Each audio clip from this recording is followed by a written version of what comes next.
আজকে দেখো ক্লাস 5 এর ইংলিশের ডাফ অ্যান্ড ডার্টি যে বইটা রয়েছে তুলসী প্রকাশনী এর 7 পেজের যে এক্সারসাইজগুলো রয়েছে সেগুলো নিয়ে আজকে আলোচনা হবে। তো আজকে দেখো words and formation of words এই চ্যাপ্টারের আজকে অ্যাপ থেকে আলোচনা হবে। দেখো arrange the words in order to form A complete sentence, অর্থাৎ এই ওয়ার্ডগুলোকে সাজিয়ে একটা পূর্ণ বাক্য তৈরি করতে বলা হচ্ছে। 1 নাম্বার দেখো সুইট ইজ ম্যাঙ্গো দা, তো কী হবে দেখো দ্য ম্যাঙ্গো ইজ সুইট, আমটি হচ্ছে মিষ্টি।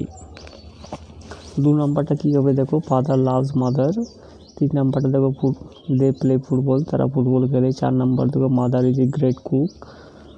এরপরে 5 নাম্বার দেখো টুডে আই এম হ্যাপি। 6 নাম্বারটা কী হবে দেখো উই আর ইন্ডিয়ান। 7 নাম্বারটা দেখো আই ওয়েন্ট টু সিমলা, আমরা সিমলা গিয়েছিলাম। 8 নাম্বার দেখো আই হ্যাভ এ ডল, আমার একটি ডল আছে। 9 নাম্বার দেখো মেক ইউর গোল। 10 নাম্বারটা কী হবে দেখো মাদার ইজ কুকিং ডিনার। এরপরে দেখো ফর অ্যাডভান্স লার্নার্স, তো এই নাম্বার দেখো rearrange the letters into meaningful word, অর্থাৎ এই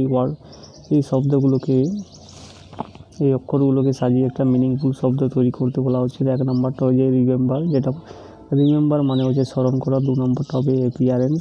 3 নম্বরটা হবে WOO। 4 নম্বরটা কী হবে দেখো মহারাষ্ট্র। 5 নম্বরটা হয়ে যাবে ভিক্টরি।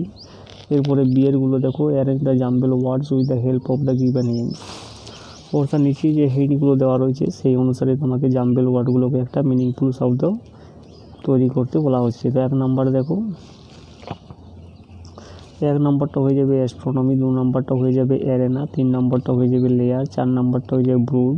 5 নম্বরটা হয়ে যাবে অ্যাথেইস্ট।